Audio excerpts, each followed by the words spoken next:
അവളെ ഈ അവസ്ഥയിലാക്കിയപ്പോ സമാധാനായില്ലേ നിനക്ക്? അബിയുടെ ശബ്ദത്തിൽ ദേഷ്യത്തിന് വെമ്പലുണ്ടായിരുന്നു. ഞാൻ അവൾക്ക് പറയാനുള്ളത് ഒരു പ്രാവശ്യമെങ്കിലും ഒന്ന് കേൾക്കാൻ ശ്രമിച്ചിരുന്നെങ്കിൽ അവൾ ഇന്നിപ്പോ ഇങ്ങനെ കിടക്കില്ലായിരുന്നു. മതി, നിർത്ത്. നിങ്ങളും അവളും തമ്മിൽ ഇഷ്ടത്തിലൊക്കെ ആയിരിക്കും എന്ന് കരുതി ഞങ്ങളുടെ സാഹോദര്യ ബന്ധത്തിൽ നിങ്ങൾ ഇടപെടേണ്ട. ഇത് ഞങ്ങൾക്കിടയിലുള്ള കാര്യമാണ്. അതിന് മൂന്നാമതൊരാൾ വരണ്ട.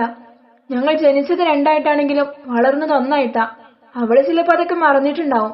പക്ഷേ ഈ ദേവുവിന് അതൊന്നും മനസ്സിൽ നിന്നും മായില്ല. ആരെന്നെ ചതിച്ചാലും ഞാൻ ക്ഷമിക്കും, സഹിക്കും.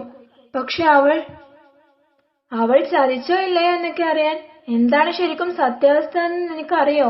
അത് പറയാൻ എന്നെയോ അവളെയോ നീ സമ്മതിക്കുന്നുണ്ടോ? എനിക്ക് നിങ്ങൾ പറയുന്നതും കേൾക്കണ്ട, അവള് പറയുന്നതും കേൾക്കണ്ട. എനിക്കതിന് താല്പര്യമില്ല. അവൾ ഇങ്ങനെ ഒരു അവസ്ഥയിൽ കിടക്കുമ്പോഴും തനിക്ക് എങ്ങനെയാ ഇങ്ങനെയൊക്കെ പറയാൻ തോന്നുന്നത്? ഇത്രയും ക്രൂരമായൊരു ക്യാരക്ടർ തനിക്കുണ്ടെന്ന് ഞാൻ ഒരിക്കലും പ്രതീക്ഷിച്ചില്ല. ഇനിയും താൻ അവളുടെ മനോഭാവത്തിൽ തന്നെ മുന്നോട്ട് പോകാനാണ് തീരുമാനമെങ്കിൽ അവൾ ചിലപ്പോൾ ഇതിനേക്കാൾ മോശമായ അവസ്ഥയിലേക്കായിരിക്കും പോവുക. അവളുടെ ആരോഗ്യാവസ്ഥ ചിന്തിച്ചിട്ടെങ്കിലും ഈ വാശിയൊന്ന് അവസാനിപ്പിക്ക്. ദേവു മറുപടിയൊന്നും പറയാതെ അവനെയൊന്ന് രൂക്ഷമായി നോക്കിക്കൊണ്ട് അവിടെ നിന്നും പോയി. എങ്കിലും അവൻ അവസാനമായി പറഞ്ഞ വാക്കുകൾ അവളുടെ ഹൃദയത്തിൽ തട്ടിയിരുന്നു. താൻ ഇതുവരെ ഒരിക്കൽ പോലും അവളോട് പിണങ്ങി നിന്നിട്ടില്ല എന്നത് ഒരു വേദനയോടെ അവൾ ഓർത്തു. ഇനി അഥവാ എന്തെങ്കിലും കാര്യത്തിന് അവൾ തെറ്റിപ്പോയാലും താൻ ചെന്ന് കൊഞ്ചിച്ച് പിണക്കം മാറ്റാറാണ് പതിവ്.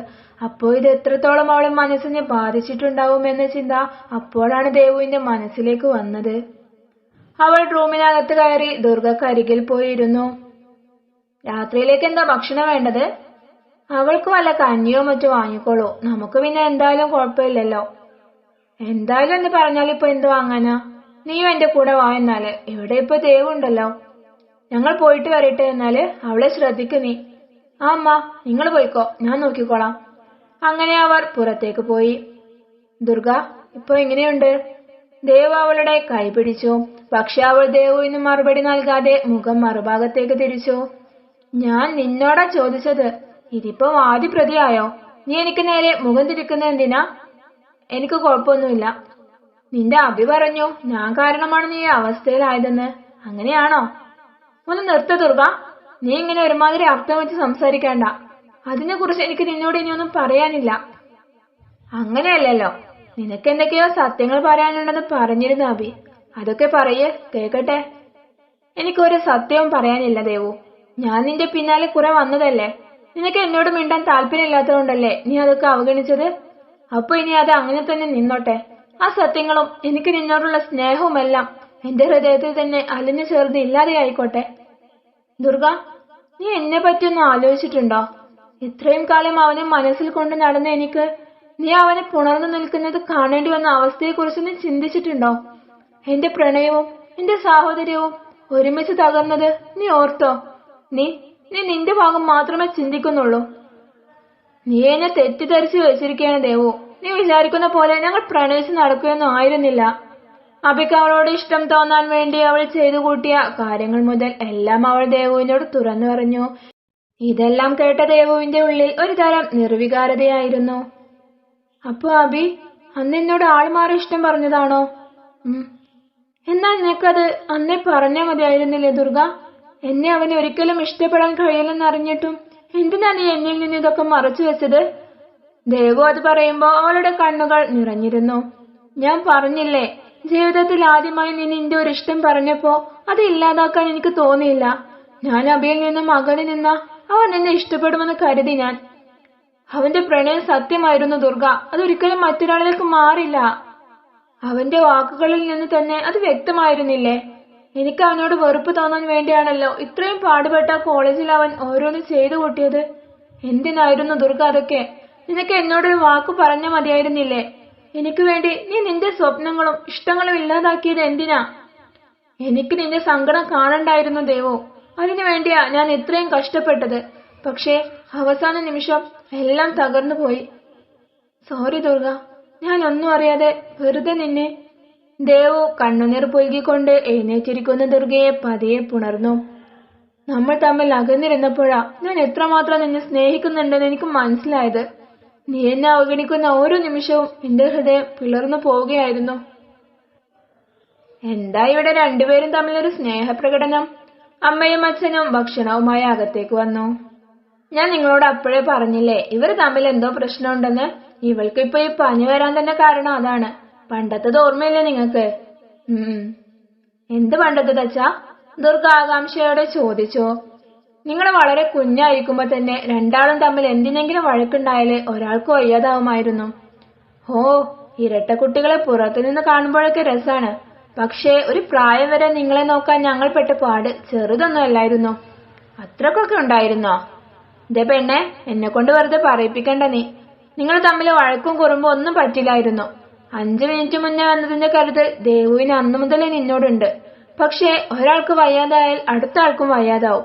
ഒരാൾ കരഞ്ഞാല്, ഒരാൾ ഉണർന്നാല് അടുത്ത ആളും ഇതൊക്കെ ചെയ്യും. അച്ഛനാണെങ്കി അന്ന് എന്റെ കൂടെ ഉണ്ടായിരുന്നില്ലല്ലോ. അച്ഛമ്മയുടെ സ്വഭാവം നിങ്ങൾക്ക് അറിയുന്നതല്ലേ. അന്ന് ഞാൻ ഒറ്റയ്ക്ക് അതെല്ലാം കൈകാര്യം ചെയ്തിരുന്നത്. ഇപ്പോഴും ഓർക്കാൻ വയ്യ. ലത കണ്ണിലൊരു നേർത്ത നനവോടെ അതെല്ലാം ഓർത്തെടുത്തു. സാരല്ലേടി, അതുകൊണ്ട് 2 പൊന്നുമക്കളെ നമുക്ക് കിട്ടിയില്ലേ. പനി ഇപ്പൊ കുറെ കുറഞ്ഞല്ലോ. അവളെ തൊട്ടു നോക്കിക്കൊണ്ട് അച്ഛൻ പറഞ്ഞു. അസുഖത്തിനുള്ള കാരണം ശരിയായില്ലേ, അപ്പൊ അസുഖവും മാറിക്കാണും. ഭക്ഷണം കഴിച്ചോ രണ്ടുപേരും? ഏതായാലും രാവിലെ ഡോക്ടർ വന്നിട്ട് എന്താ പറയുന്നത് നോക്കാം. അടുത്ത ദിവസം രാവിലെ നേരത്തെ തന്നെ അബി അവിടെ എത്തിയിരുന്നു. അവൻ ഡോറിന് മുട്ടിയെങ്കിലും ആരും തുറന്നില്ല. കാരണം അവർ ഉണർന്നിട്ടില്ലായിരുന്നു. അബിക്ക് രാത്രി എത്ര കിടന്നിട്ടും ഉറക്കം കിട്ടാത്തത് കൊണ്ട് അവൻ പാടുപെട്ട് നേരം വെളുപ്പിച്ച് എഴുന്നേറ്റ് ഹോസ്പിറ്റലിലേക്ക് പോന്നതാണ്. ആ, മോനായിരുന്നോ? വാ കയറ്. അങ്കിൾ, ദുർഗക്ക് എങ്ങനെയുണ്ട് ഇപ്പോ? കുഴപ്പമില്ല, ഇപ്പൊ പനി കുറവുണ്ട്. ഡോക്ടർ വരുവാണെങ്കിൽ ചോദിച്ചിട്ട് പോവാന്ന് വിചാരിച്ച് നിൽക്കുകയായിരുന്നു. അബിയുടെ ശബ്ദം കേട്ട് ബാക്കിയുള്ളവരും എഴുന്നേറ്റു. പനി ഇത്ര പെട്ടെന്ന് മാറിയോ? അബി ദുർഗക്കരികിലേക്ക് പോയി. എന്തേ, മാറണ്ടായിരുന്നോ? അബിയോടുള്ള അവളുടെ സംസാരം കേട്ട് അമ്മ അവളെ രൂക്ഷമായി നോക്കി. അവളുടെ മുഖത്തുള്ള സങ്കടത്തിന്റെ നിഴൽ മാറിയത് അവൻ ശ്രദ്ധിച്ചു. അപ്പോഴാണ് അവൻ ദേവുവിന്റെ മുഖത്തേക്കും ഒന്ന് നോക്കിയത്. അവൾ ഒരു നേർത്ത പുഞ്ചിരിയോടെ നിൽക്കുകയാണ്. ആ പുഞ്ചിരിയിൽ വേദനയും കുറ്റബോധവും നിറഞ്ഞു നിൽക്കുന്നുണ്ട്. അവര് തമ്മിലെല്ലാം തുറന്ന് സംസാരിച്ചിട്ടുണ്ടെന്ന് രണ്ടുപേരുടെയും മുഖഭാവം കണ്ടപ്പോ തന്നെ അബിക്ക് ഏറെക്കുറെ മനസ്സിലായി. ബസ് സ്റ്റാൻഡേഴ്സ് ഒക്കെ ഒന്ന് പുറത്തേക്ക് നിൽക്കണം, ഡോക്ടർ റൗണ്ട്സിന് വരുന്നുണ്ട്. നഴ്സ് അകത്തേക്ക് വന്നുകൊണ്ട് പറഞ്ഞു. അമ്മയൊഴികെ മറ്റെല്ലാവരും പുറത്തിറങ്ങി. ദേവുവിന് അബിയോട് സംസാരിക്കണമെന്ന് ഉണ്ടായിരുന്നെങ്കിലും അച്ഛൻ കൂടെ ഉള്ളതുകൊണ്ട് അതിന് സാധിച്ചില്ല. അല്പസമയത്തിനു ശേഷം ഡോക്ടർ കൺസൾട്ടിംഗ് കഴിഞ്ഞ് പുറത്തിറങ്ങി. She's okay now. ഹൈ ടെമ്പറേച്ചറിൽ പനിച്ചതിന്റെ ക്ഷീണമുണ്ട് ശരീരത്തിൽ. 2 ദിവസം പൂർണ്ണമായ വിശ്രമം വേണം. ക്ലാസ്സിന് പോകുന്ന കുട്ടിയല്ലേ, 2 ദിവസത്തിന് ക്ലാസ്സിനൊന്നും പറഞ്ഞേക്കണ്ട. റെസ്റ്റ് എടുക്കട്ടെ, വേറെ പ്രോബ്ലംസ് ഒന്നുമില്ല. ഡിസ്ചാർജ് പ്രൊസീജിയേഴ്സ് കഴിഞ്ഞ് വീട്ടിലേക്ക് പോകാം. Thank you doctor. ഇതാ സാർ, ബില്ലാണ്. ഒരാഴ്ചത്തേക്കുള്ള മരുന്ന് എഴുതിയിട്ടുണ്ട്. താഴേക്ക് വന്ന് അത് വാങ്ങിക്കോളൂ. ബാക്കി ബില്ലും ചെയ്താൽ അവിടെ നിന്നൊരു കാർഡ് കിട്ടും. അത് കഴിഞ്ഞ് നിങ്ങൾക്ക് പോകാം. ഡോക്ടർക്ക് പുറകെ വന്ന നഴ്സ് അവർക്കൊരു ബുക്ക്ലെറ്റ് കൊടുത്തുകൊണ്ട് പറഞ്ഞു. സുന്ദരൻ അത് വാങ്ങാൻ പോയെങ്കിലും അബി തടഞ്ഞു. അവൻ വേഗം അത് വാങ്ങി ഒന്നും പറയാൻ നിൽക്കാതെ താഴേക്ക് പോയി. എനിക്കൊരു മകനുള്ളതുപോലെ തോന്നാണ് ഈ മോൻ കൂടെ ഉണ്ടാവുമ്പോഴൊക്കെ. അവൻ പടിയിറങ്ങുന്നത് നോക്കിക്കൊണ്ട് സുന്ദരൻ പറഞ്ഞു. മകനല്ല അച്ഛാ, മരുമകൻ. ദേവു പതിയെ പറഞ്ഞു. എന്താ നീ പറഞ്ഞത്? അല്ല, മകനെ ഇനിയിപ്പോ എന്തായാലും കിട്ടില്ലല്ലോ, അപ്പൊ ഇനി ഇതുപോലൊരു മരുമകനെ കിട്ടുമോ എന്ന് നോക്കാമെന്ന് പറഞ്ഞതാ. അങ്ങനെ അന്ന് വൈകുന്നേരം ആവുമ്പോഴേക്കും എല്ലാം കഴിഞ്ഞവർ വീട്ടിലേക്ക് മടങ്ങി. അബിക്ക് അവിടെ എന്താ സംഭവിച്ചതെന്ന് അറിയാൻ അതിയായ ആഗ്രഹം ഉണ്ടായിരുന്നുവെങ്കിലും അവൻ അവരോട് സംസാരിക്കാൻ പറ്റിയ ഒരു അവസരം കിട്ടിയില്ല. നീ എവിടേക്കാ? രാവിലെ തന്നെ കുളിച്ചൊരുങ്ങി. ഇന്ന് ക്ലാസ്സില്ലല്ലോ. വെള്ളമുണ്ടും ലൈറ്റ് യെല്ലോ കളർ ഷർട്ടും ഇട്ട് പുറത്തേക്കിറങ്ങുന്ന അബിയെ നോക്കി അച്ഛൻ ചോദിച്ചു. ഞാൻ സുന്ദരൻ അങ്കിളിന്റെ വീട്ടിലേക്ക്. എന്തിന്? 2 ദിവസമായിട്ട് നീ അവിടെ തന്നെ ആണല്ലോ. അത് പിന്നെ അവരുടെ മകൾ ദുർഗക്ക് സുഖമില്ലാത്തത് കൊണ്ട് അവർക്കൊരു സഹായത്തിന്. അബി അത് പറഞ്ഞതും ദേവദത്തൻ അവിടെ നിന്ന് ചാടി എഴുന്നേറ്റുകൊണ്ട് പറഞ്ഞ കാര്യങ്ങൾ അവന്റെ ഉള്ളിൽ ഭീതി ഉണ്ടാക്കി. സഹായിക്കുന്നതൊക്കെ കൊള്ളാം, പക്ഷെ ഒന്നും ഒരു പരിധിക്കപ്പുറം വേണ്ട. എന്തെങ്കിലും ചുറ്റിക്കളിയുണ്ടെന്ന് ഞാൻ അറിഞ്ഞ എന്റെ മോൻ കാണാത്ത മറ്റൊരു മുഖം കൂടെയുണ്ട് ഈ അച്ഛന്. അത് ഓർമ്മയുണ്ടായിക്കോട്ടെ. ദേവദത്തന്റെ സ്വരം വളരെ കടുത്തതായിരുന്നു. അബി ഒന്നും മിണ്ടാതെ അവിടെ നിന്നും പോയി. അവനിറങ്ങിയത് ദുർഗയെ കാണാനായിരുന്നുവെങ്കിലും അച്ഛന്റെ വാക്കുകൾ അവന്റെ ഹൃദയത്തിൽ ഒരു ഇടിമുഴക്കം പോലെ പ്രതിധ്വനിച്ചുകൊണ്ടിരുന്നു. അവൻ നേരെ കൂട്ടുകാരൻ രാജുവിന്റെ അടുത്തേക്ക് പോയി. വീട്ടിൽ നിന്നും അവനെ വിളിച്ച് 2 പേരും കൂടെ ഒരുമിച്ചിരിക്കാറുള്ള ആൽമരത്തിന്റെ ചുവട്ടിലേക്ക് പോയി. ഇനി എന്താ അഭി നിന്റെ പ്രശ്നം? എല്ലാം ഓക്കെ ആയില്ലേ? ഓക്കെ ആയെന്നൊന്നും പറയാനായിട്ടില്ലടാ. അവർ തമ്മിൽ എന്തൊക്കെയോ സംസാരിച്ചതെന്നൊന്നും എനിക്കറിയില്ല. പക്ഷേ അവരുടെ മുഖഭാവം കണ്ടിട്ട് പോസിറ്റീവായിട്ടുള്ള ഒരു കാര്യം നടന്നിട്ടുണ്ടാവുമെന്ന് എനിക്ക് മനസ്സിലായി. അതാ ഞാൻ പറഞ്ഞത്. പക്ഷേ എന്റെ ഇപ്പോഴത്തെ പ്രശ്നം അതൊന്നുമല്ല. വേറെ ഇനിയിപ്പോ എന്താ? അവൻ അച്ഛൻ പറഞ്ഞ കാര്യങ്ങളെല്ലാം രാജുവിനോട് പറഞ്ഞു. നിന്റെ അച്ഛൻ എങ്ങനെ പ്രതികരിക്കുള്ളൂ എന്നുള്ളത് നിനക്ക് ആദ്യം അറിയാവുന്ന കാര്യമല്ലേ അഭി? ആണ്. എങ്കിലും അച്ഛനൊരു സംശയം തോന്നിയപ്പോഴേക്കും അത്രയും ഗാഢമായി അത് പറഞ്ഞപ്പോ എനിക്കെന്തോ ഉള്ളിലൊരു ടെൻഷൻ. ഇന്ന് വരെ നിന്റെ ഒരു ആഗ്രഹത്തിനും അദ്ദേഹം എതിര് നിന്നിട്ടില്ല. ആദ്യം എതിർത്താലും നീ വാശി പിടിച്ച് അതെല്ലാം സാധ്യമാക്കി തന്നിട്ടില്ലേ? ഇതും അതുപോലെ തന്നെയായിരിക്കും. നീയും അവളും തമ്മിൽ എല്ലാ കാര്യത്തിലും ഒരുപാട് വ്യത്യാസങ്ങളുണ്ട്. പണമായാലും പദവിയായാലും ഒക്കെ. എങ്കിലും നീ നിന്റെ സ്നേഹത്തിൽ തന്നെ ഉറച്ചു നിൽക്കുകയാണെങ്കിൽ തീർച്ചയായും അദ്ദേഹം ഇതിന് സമ്മതിക്കും. നീ വെറുതെ ടെൻഷൻ ആവണ്ട. എടാ, എനിക്ക് അവളെ ഒന്ന് കാണണം, സംസാരിക്കണം. എല്ലാം ഒന്ന് തുടങ്ങി വെക്കാനുണ്ട്. ഇന്നലെ ഹോസ്പിറ്റലിൽ നിന്ന് കണ്ടു പോന്നതാ ഞാൻ. അവളെ കാണാൻ വേണ്ടി രാവിലെ തന്നെ ഇറങ്ങിയതാ. പക്ഷെ അച്ഛന്റെ സംസാരം കേട്ടപ്പോ എല്ലാം മൂടും പോയി. ഇനി നീ ഒന്ന് എന്റെ കൂടെ വാ, നമുക്ക് രണ്ടുപേർക്കും ഒന്ന് പോയി കണ്ടിട്ട് വരാം. ഞാൻ വരണോ അബി? അതെന്താടാ നിനക്ക് പതിവില്ലാത്തൊരു ചോദ്യം? ഞാൻ വിളിച്ച എവിടേക്കാണെന്ന് പോലും ചോദിക്കാതെ കൂടെ വരുന്നതാണല്ലോ നീ. അല്ല, ഇനിയിപ്പോ ഞാൻ വന്നിട്ട് നിങ്ങൾക്ക് രണ്ടുപേർക്കും സംസാരിക്കാനൊരു ബുദ്ധിമുട്ട് വേണ്ടെന്ന് വിചാരിച്ചു പറഞ്ഞതാ. രാജു വിളിച്ചുകൊണ്ട് പറഞ്ഞു. ഓ പിന്നെ, അല്ലെങ്കിൽ ഇപ്പൊ എനിക്കും അവൾക്ക് ഒറ്റയ്ക്ക് സംസാരിക്കാൻ പറ്റല്ലേ? നമ്മൾ അവിടെ വീട്ടിലേക്കല്ലേ പോകുന്നത്, അല്ലാതെ പാർക്കിലേക്കൊന്നുമല്ലല്ലോ. അവിടെ എല്ലാവരും ഉണ്ടാവും. നീ ഒന്ന് എഴുന്നേറ്റ് വന്നേ. അഭി അവന്റെ കൈ പിടിച്ചു വലിച്ചു. അങ്ങനെ അവർ രണ്ടുപേരും ദുർഗയുടെ വീട്ടിലെത്തി. പുറത്ത് ആരും ഉണ്ടായിരുന്നില്ല. അവൻ കോളിംഗ് ബെൽ അടിച്ചു. ദേവു ആയിരുന്നു വാതിൽ തുറന്നത്. ആ അഭി, വാ കയറ്. ദേവു അവരെ അകത്തേക്കിരുത്തി. ഇത് രാജു, എന്റെ കൂട്ടുകാരനാ. അങ്കിളില്ലേ? ഇല്ല, അച്ഛനും അമ്മയും ഫാമിലേക്ക് പോയിരിക്ക. ഓ, കോളടിച്ചല്ലോ മോനെ. രാജു അഭിയുടെ ചെവിയിൽ പതുക്കെ പറഞ്ഞു. അഭി, സോറി. ദുർഗ എല്ലാം പറഞ്ഞു എന്നോട്. ഞാനൊന്നും അറിയാതെ. എന്നോട് ക്ഷമിക്കണം. അത് തന്നെയല്ലേ ദേവു ഞാൻ ആദ്യം മുതലേ പറഞ്ഞുകൊണ്ടിരുന്നത്. അതറിയാഞ്ഞിട്ടല്ല, എന്റെ അവസ്ഥ അങ്ങനെയായിരുന്നു. അത് നിങ്ങൾക്ക് പറഞ്ഞ മനസ്സിലാവില്ല. തൊണ്ടക്കുഴയിൽ തികട്ടി നിൽക്കുന്ന വേദനയോടെ ദേവു പറഞ്ഞു. സോറി ദേവു, എനിക്ക് അവളെ മനസ്സിൽ നിന്ന് മായ്ക്കാൻ കഴിയാഞ്ഞിട്ടാ. നീ എന്നെ എത്രത്തോളം സ്നേഹിച്ചിരുന്നു എന്ന് എനിക്കറിയാം. അതുകൊണ്ട് തന്നെയാ ആ സ്നേഹം മാറ്റി വെറുപ്പാക്കാൻ ഞാൻ പാടുപെട്ടത്. നിങ്ങളെ നഷ്ടമായതിൽ എനിക്ക് സങ്കടമില്ല എന്നൊന്നും ഞാൻ പറയുന്നില്ല. ഒന്നുമില്ലെങ്കിലും കുറച്ചുകാലം സ്വന്തമാണെന്ന് കരുതി മനസ്സിൽ കൊണ്ട് നടന്നതല്ലേ. ഉള്ളിൽ നല്ല വേദനയുണ്ട്. ബാക്കി വെച്ച് ഒരുപാട് സ്വപ്നങ്ങളുണ്ട്. ഇതൊന്നും ഞാൻ ദുർഗയോട് പറഞ്ഞിട്ടില്ല. നിങ്ങളെ പൂർണ്ണമായും ഞാൻ എന്റെ ജീവിതത്തിൽ നിന്നും ഹൃദയത്തിൽ നിന്നും മായ്ച്ചു കളഞ്ഞു എന്നാണ് അവളോട് പറഞ്ഞിട്ടുള്ളത്. ഇതുവരെ എനിക്കതിന് കഴിഞ്ഞിട്ടില്ല. പക്ഷേ കുറച്ച് സമയമെടുത്താണെങ്കിലും ഞാനത് ചെയ്യും. അവളേക്കാൾ വലുതല്ല ഈ ഭൂമിയിൽ എനിക്ക് മറ്റൊന്നും.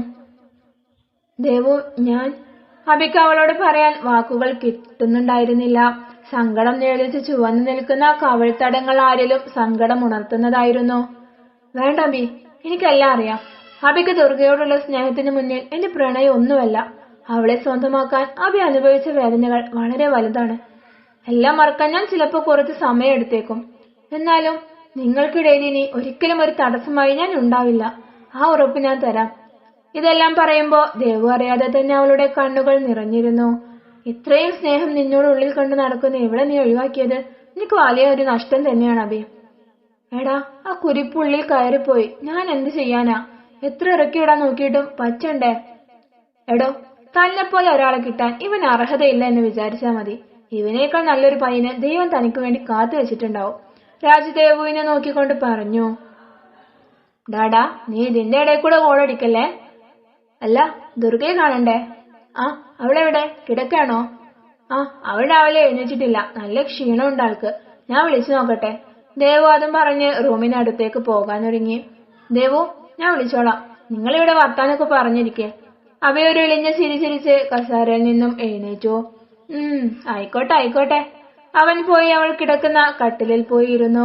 ഉറങ്ങുമ്പോഴും അവളുടെ മുഖത്തുള്ള സൗന്ദര്യം അല്പസമയം അവൻ മതിവരുവോളം ആസ്വദിച്ചു. അവരുടെ പ്രണയത്തെ കുളിർപ്പിക്കാൻ എന്നോണം ഒരു തണുത്ത കാറ്റ് അവരെ തഴുകിപ്പോയി. കാറ്റിൽ ദുർഗയുടെ മുടിയിഴകൾ മുഖത്തേക്ക് വന്നപ്പോൾ അവൻ പതിയെ അത് സൈഡിലേക്ക് മാറ്റി. അഭിയുടെ കയ്യിലെ നേർത്ത നനവറിഞ്ഞതും അവൾ കണ്ണു തുറന്നു. തന്നെ കൺമുന്നിലിരിക്കുന്ന ആളെ കണ്ട് വിശ്വസിക്കാനാവാതെ അവൾ കണ്ണുകൾ ഒന്നുകൂടി വലുതാക്കി നോക്കി. ആ ഉണ്ടക്കണി ഇനിയും വലുതാക്കണ്ട. അബി, നിങ്ങളെങ്ങനെ ഇവിടെ? എനിക്ക് നിന്നെ കാണണമെന്ന് തോന്നി വന്നു, അത്ര തന്നെ. എങ്ങനെയുണ്ടിപ്പോ? ക്ഷീണമൊക്കെ മാറിയോ? അവൾ എഴുന്നേറ്റിരുന്നു. ഉറങ്ങി എണീറ്റ പാടെയുള്ള അവളുടെ കോലം അവൻ കാണുന്നതിൽ അവൾക്ക് നാണം തോന്നി. നിങ്ങൾ പുറത്തേക്ക് ഇറങ്ങിക്കേ, ഞാനൊന്ന് ഫ്രഷ് ആയിട്ട് അങ്ങോട്ട് വരാം. പാറ നിൽക്കുന്ന മുടിയിഴകൾ കൈകൊണ്ടൊതുക്കി അവൾ പറഞ്ഞു. നിന്നെ ഏറ്റവും ഭംഗിയിൽ ഞാൻ കാണുന്നത് ഇപ്പോഴാ. ഇനി ഫ്രഷ് ആയിട്ട് അത് കളയണ്ട. നീ ഇവിടെ ഇരിക്ക്. അങ്കിളും ആന്റിയും വരുന്നതിന് മുമ്പ് എനിക്ക് കുറച്ച് കാര്യങ്ങൾ പറയാനുണ്ട്. എന്ത് കാര്യം? ഓ, നീ എന്താ ഒന്നും അറിയാത്ത പോലെ. പാതിവഴിയിൽ അവസാനിപ്പിച്ച നമ്മുടെ പ്രണയം ഇനി തുടങ്ങിയല്ലേ? ആ, ഞാൻ ആലോചിക്കട്ടെ. ആലോചിക്കട്ടേന്നോ? ഇതേ പെണ്ണെ, എന്റെ ക്ഷമ വെറുതെ നശിപ്പിക്കരുത്. അഭി കട്ടിലിൽ നിന്നും എഴുന്നേറ്റു. കുറച്ചൊക്കെ ക്ഷമ വേണ്ടിവരും. അതും പറഞ്ഞ് തിരിഞ്ഞു നിന്ന ദുർഗയെ അവൻ പിറകിലൂടെ പോയി പിടിച്ചു. അവളുടെ കാതുകളുടെ അടുത്തേക്ക് അവന്റെ അധരങ്ങൾ കൊണ്ടുപോയി. ദുർഗക്ക് അവന്റെ കൈകളിൽ നിന്ന് സ്വതന്ത്രയാവണമെന്നുണ്ടെങ്കിലും അവയുടെ ചുണ്ടിലെ നനവ് അവളുടെ കാതുകളിൽ തട്ടിയതും അവൾ അവിടെ നിശ്ചലയായിപ്പോയി. പെരുവിരൽ മുതൽ ഒരു കുളിർ അവളുടെ ശരീരത്തിലേക്ക് ഇരച്ചു കയറി. ഇന്നീ നിമിഷം മുതൽ നീ ഉള്ളിൽ കൊണ്ടു നടന്ന എന്നോടുള്ള സ്നേഹവും പ്രണയവുമെല്ലാം എനിക്ക് വേണം, പ്രകടമായി തന്നെ. ദുർഗ തിരിഞ്ഞു നിന്ന് അബിയുടെ മുഖത്തിന് നേരെ നിന്നു. ഞാൻ ഇത്രയും കാലം കാത്തിരുന്നത് അതിനു വേണ്ടി തന്നെയല്ലേ? നിങ്ങളുടെ സ്നേഹം നഷ്ടപ്പെടുത്താൻ ഒരിക്കലും എന്റെ ഹൃദയം ആഗ്രഹിച്ചിട്ടില്ല. പക്ഷേ ദേവുവിനോടുള്ള എന്റെ സ്നേഹം അതിനൊരു മറയായി നിന്നിരുന്നെന്ന് മാത്രം. ഇനിയിപ്പോ അതില്ലല്ലോ. രണ്ട് പൂമ്പാറ്റകളെ പോലെ നമുക്ക് പാറിപ്പറന്ന് പ്രണയിച്ച് നടക്കാലോ. എന്റെ മനസ്സും ശരീരവുമെല്ലാം ഇനി എന്റെ അബിക്ക് സ്വന്തമാണ്, നിനക്ക് മാത്രം. ദുർഗ പ്രണയാർദ്രമായി പറഞ്ഞു. അവർ രണ്ടുപേരും ഇറുകെ പുണർന്ന് മറ്റൊരു ലോകത്തേക്ക് പോയി. ചുറ്റും നടക്കുന്നതൊന്നും അറിയാതെ അങ്ങനെ നിൽക്കുമ്പോഴാണ് പെട്ടെന്നത് സംഭവിച്ചത്. തുടരും.